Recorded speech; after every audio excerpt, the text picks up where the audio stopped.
Albert আইনস্টাইনের কথা মনে এলেই একজন সুদর্শন পুরুষের কথাই প্রথম মনে আসে, যিনি ব্যক্তিগত জীবনে ছিলেন অত্যন্ত স্মার্ট। তার পদার্থবিদ্যায় অসামান্য অবদানের জন্য তিনি যে নোবেল পুরস্কার পান তা আমাদের সকলেরই জানা। কিন্তু তার নোবেল পুরস্কারের অর্থ তিনি কী করেছিলেন সেটা কি আমরা জানি? চলুন এই ভিডিওর মাধ্যমে আমরা জেনে নিই সেই রহস্যের কথা। বিজ্ঞানী হলেও তাকে নিয়ে সিনেমার তারকাদের মতো আগ্রহ সকলেরই। সর্বকালের এই পদার্থবিজ্ঞানী বিভিন্ন বিষয়ে সমালোচিতও হয়েছেন। আইনস্টাইন মিলোভা মেরিককে বিবাহ করেন 1903 সালে। মিলোভার সঙ্গে আইনস্টাইনের সাক্ষাৎ হয় জুরিক শহরে। বিবাহের পূর্বে দীর্ঘদিন ধরে মিলোভার সঙ্গে তিনি প্রেমে আবদ্ধ ছিলেন। মিলোভা সম্পর্কে আইনস্টাইন বলেন, মিলোভা এমন এক সৃষ্টি যে তার সমান ও তার মতোই মেধাবী, শক্তিশালী ও স্বাধীনচেতা মহিলা। কারণ মিলোভা একজন পদার্থবিজ্ঞানী ও গণিতবিদ ছিলেন। আইনস্টাইনের সমস্ত শিক্ষার্থীদের মধ্যেই মিলোভাই ছিলেন জুরিক পলিটেকনিকে থাকা একমাত্র মহিলা শিক্ষার্থী। মিলোভার 3টি সন্তান ছিল, লিজারেন, হ্যান্স এবং এডওয়ার্ড। কিন্তু এই দীর্ঘ বৈবাহিক জীবনের বিচ্ছেদ ঘটে 14 ফেব্রুয়ারি 1919 সালে। যে বিচ্ছেদের জন্য তিনি খরচ করেছিলেন নোবেল পুরস্কার থেকে পাওয়া সমস্ত অর্থ, এবং সেটিকে ছিল সম্পূর্ণ স্বেচ্ছায়।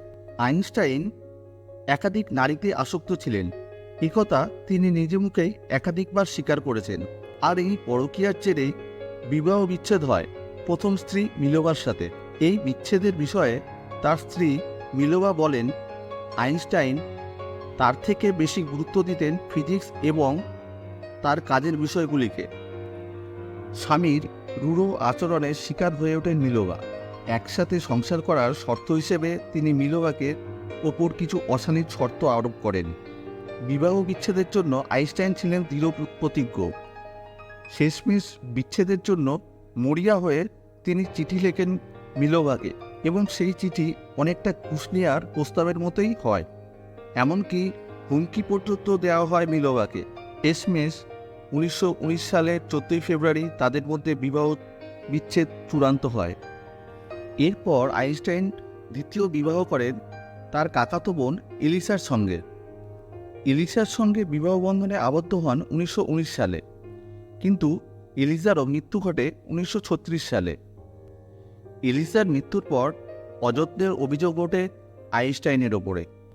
স্বামী হিসেবে যে তিনি আদর্শ নন এবং এক নারীতে যে তিনি আসক্ত নন, সেটাও তিনি নিজে মুখেই স্বীকার করে গেছেন।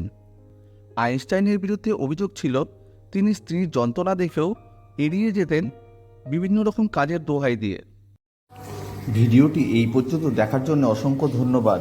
আর ভিডিওটি ভালো লাগলে অবশ্যই লাইক, কমেন্ট ও শেয়ার করবেন। আর অবশ্যই চ্যানেলটিকে সাবস্ক্রাইব করে রাখবেন। পরের ভিডিও পর্যন্ত সকলে ভালো থাকুন, সুস্থ থাকুন। ধন্যবাদ।